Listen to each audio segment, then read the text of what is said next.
النهارده انا جاي وجايب لكم 3 اسرار من اسرار عربيات الكبده والسجق عشان نعمل مع بعض كبده وسجق بس بيرفكت. هننزل في الطاسه بتاعتنا برشه زيت خفيفه بس، وبعد كده ننزل بالسجق بتاعنا. طبعا احنا ما بنحطش زيت كتير عشان خاطر السجق بينزل دهون. نقلب السجق 3 دقائق بس كده. اول لما السجق يبدا ينزل دهونه كده هننزل عليهم ببصلايه كبيره متقطعه جوليان، ونقلب البصل مع السجق لحد ما البصل يكرمل. ننزل بقى عليهم بحبه زنجبيل متقطع فريش وفص توم واحد، نشوحهم معاهم برضو تشويحه خفيفه كده. وبعد كده ننزل عليهم بطماطميتين وحبه فلفل رومي وحبه فلفل حامل اللي بيحب الشطه. والسجق عامه ما بيحتاجش توابل، بس احنا هنديله ربع معلقه فلفل اسود وزيهم ربع معلقه بهارات، ونبشر عليهم حبه من جوز الطيب. نقلبهم مع بعض كلهم كده. نحط له بقى حوالي ربع كوبايه ميه لمغليه ونغطي عليه ونسيبه لحد ما الميه دي تتشرب ويعمل معانا صوص.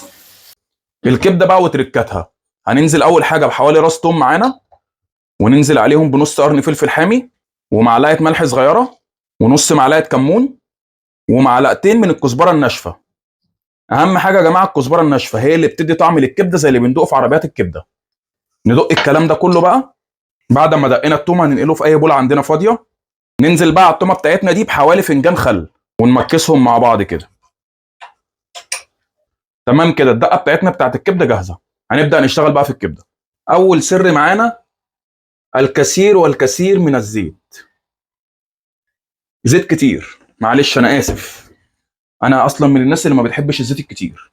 تاني سر الدقه اللي عملناها في الاول، هننزل بنصها في الزيت تشويحه خفيفه كده لحد ما ريحته تطلع. احنا مش عايزين نحمره يا جماعه. بص احنا قلبناها تقلبتين بس. ننزل بقى بالكبده بتاعتنا. دي كبده بلدي من عند الجزار بتلو، قلت له يقطعها لي اسكندراني. نقلب بقى الكبده كده باستمرار. بعد تقلبتين 3 كده هننزل بمعلقه تانية من الدقه اللي احنا عملناها.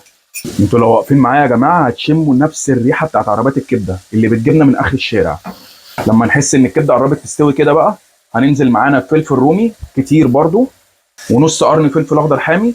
اللي بيحب الحامي يزود براحته. احنا كده كده حاطين نص قرن في الدقه بتاعتنا. نقلبهم تقلبتين 3. بعد الكبده بتاعتنا ما خلاص كده استوت هندوق الملح بتاعها، لو محتاجه ملح هننزل بملح تاني، وننزل عليها بنص معلقه كمون. واخر سر معانا هننزل بمعلقتين كزبره ناشفه تاني. دي كده اسرار عربيات الكبده. بس كده تمام يا جماعه، الكبده جاهزه. ما نقرص على الكبده في السوا عشان ما تعضش معانا جامد. طبعا كبده وسجق يعني اساس طحينه.